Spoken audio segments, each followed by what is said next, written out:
Concept వచ్చేసి ఏంటంటే ఈ ఇటరేషన్ వేరియబుల్లోనే అంటే బ్రేక్ స్టేట్మెంట్లోనే పాస్ స్టేట్మెంట్ అంటున్నాం. అంటే pass statement.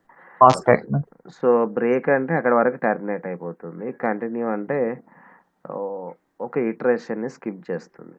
So next section వచ్చేసి ఏముంది, పాస్ స్టేట్మెంట్ అని ఉంది. Pass statement.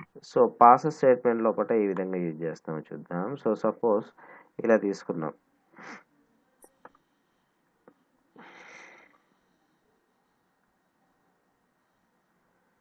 ఇలా ఇచ్చారు. సో ఇక్కడ ఎలా చేస్తాను, ఫర్ అనే వేరియబుల్ తీసుకొని లెటర్ అనేది తీసుకొని ఇన్ అని తీసుకొని పైథాన్ అని ఇచ్చాను. ఏమి ఇచ్చాను, పైథాన్ అని ఇచ్చాను. సో దీనిలోకి ఇచ్చిన తర్వాత ఇఫ్ హెచ్ అనే లెటర్ వచ్చినప్పుడు ఏ కోడ్ రావాలి అని చెప్తున్నాం, పాస్ అని ఇస్తున్నాను. ఏ స్టేట్మెంట్ ఇస్తాను, పాస్ అని ఇస్తాను. సో పాస్ అని ఇచ్చేసి ఇక్కడ ప్రింట్ చేస్తాను. This is the pass block అని ఇచ్చేస్తాను. ఏమని ఇస్తాను, this is the pass block అని ఇస్తాను. సో అంటే ఏం జరుగుతుంది, హెచ్ అనే లెటర్ అయినప్పుడు దాని కింద ఒక బ్లాక్ ఆఫ్ కోడ్ని ఎగ్జిక్యూట్ చేసుకోవచ్చు అన్నట్టు. అంటే ఒక బ్లాక్ ఆఫ్ కోడ్ని ఎగ్జిక్యూట్ చేయొచ్చు. మిగతా టైంలో మాత్రం ఏం జరుగుతుంది, లెటర్ అనేది ప్రింట్ అవుతూ వస్తుంటుంది. సో మరి హెచ్ లెటర్ ప్రింట్ కాదా అంటే ప్రింట్ అవుతుంది. దెన్ మనకేంటి అంటే ఆ లెటర్ లోపల మనకి ఏమేమి చేసుకోవచ్చు అనేది. ఇప్పుడు నాకు హెచ్ అనేది వచ్చిందా, ఇక్కడ పి వచ్చింది, వై వచ్చింది, టీ వచ్చింది. తర్వాత ఇక్కడ ఏమని వచ్చింది, this is the pass block అని వచ్చింది.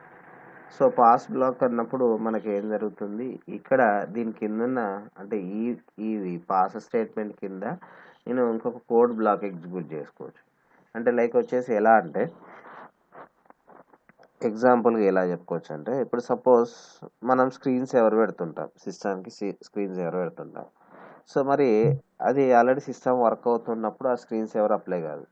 సో సపోజ్ మనకేంటి ఏం వర్క్ చేయకుండా వదిలేసినట్టయితే ఏంటి 2 సెకండ్సా 3 సెకండ్సా అని మనం టైం సెట్ చేసుకుంటాం. సో ఆ టైం సెకండ్స్ ప్రకారం మనం ఏంటి ఏమి ఆపరేట్ చేయకపోతే ఏం చేస్తుందట, మనకు స్క్రీన్ సేవర్ అనేది అప్లై అవుతుంది. అంటే ఏదో ఒక ఇమేజ్ స్క్రోల్ కావడం, సంథింగ్ ఏదో ఒకటి స్క్రోల్ అవుతూ వస్తుంటుంది. సో దాన్ని ఏమంటారంటే స్క్రీన్ సేవర్ అని కాల్ చేస్తాను. సో ఆ టైమ్ ఆఫ్ కోడ్ లోపల ఏం చేస్తాం, ఆ స్క్రీన్ సేవర్ సంబంధించిన కోడ్ అనేది ఎగ్జిక్యూట్ చేస్తాం. ఏంటి ఆ టైప్ ఆఫ్ పీరియడ్ లోపల ఏం చేస్తున్నాం, పాస్ స్టేట్మెంట్ అన్నాడు. దాన్ని ఏం కాల్ చేస్తాం, పాస్ స్టేట్మెంట్. అంటే ఇక్కడ నాకు ఏం జరుగుతుంది, ఆ కండిషన్ వచ్చినప్పుడు ఏం జరగాలి అనుకున్నాం, ఆ పాస్ స్టేట్మెంట్ ఇస్తున్నాం. అంటే ఆ టైం లోపల సర్టన్ కోడ్ బ్లాక్ ఎగ్జిక్యూట్ అవుతుంది. అంటే లైక్ వచ్చేసి స్క్రీన్ సంబంధించిన అప్లికేషన్ డెవలప్ అది కోడ్ రాసాం. సో ఆ కోడ్ అంతా ఎగ్జిక్యూట్ అవుతుంది. సో ఆ పీరియడ్ లోపల మనకి ఆ కోడ్ అంతా ఎగ్జిక్యూట్ అవుతుంది. సో అలా మనకు ఏ కోడ్ కావాలనుకుంటే ఆ కోడ్ అనేది ఇంప్లిమెంట్ చేసుకోవచ్చు. సో ఆ పాస్ స్టేట్మెంట్ బ్లాక్లో. తర్వాత నెక్స్ట్ యాజ్ యూజువల్గా కంటిన్యూస్ స్టేట్మెంట్ వస్తుంది. సో ఇది ఇఫ్ కండిషన్ సంబంధించిన కండిషన్. ఈ లెటర్ వచ్చినప్పుడు మాత్రమే, హెచ్ఎన్ లెటర్ వచ్చినప్పుడు మాత్రమే ఇది ఎగ్జిక్యూట్ అవుతుంది. మిగతా టైంలో ఎగ్జిక్యూట్ కాదు. అందుకోసం మనకేంటి టీ వరకు దీనిలో ఉన్న లెటర్ ప్రింట్ అయింది. తర్వాత నెక్స్ట్ ఏమొచ్చింది, this is the pass block అని వచ్చింది. ఏమని వచ్చింది, this is the pass block అని వచ్చింది. సో తర్వాత నెక్స్ట్ గుడ్ బై అని వచ్చింది. అవుట్ ఆఫ్ ది బ్లాక్లో వచ్చేసి గుడ్ బై అని వచ్చింది. సో అలా ఇచ్చేదాన్ని ఏమని కాల్ చేస్తాం, పాస్ స్టేట్మెంట్ అని కాల్ చేస్తాం. సో ఇవన్నీ దేని కిందకి వస్తుంది, కంట్రోలింగ్ స్టేట్మెంట్స్ కింద వస్తున్నాయి. లూప్ కంట్రోలింగ్ స్టేట్మెంట్స్ కింద వస్తుంది.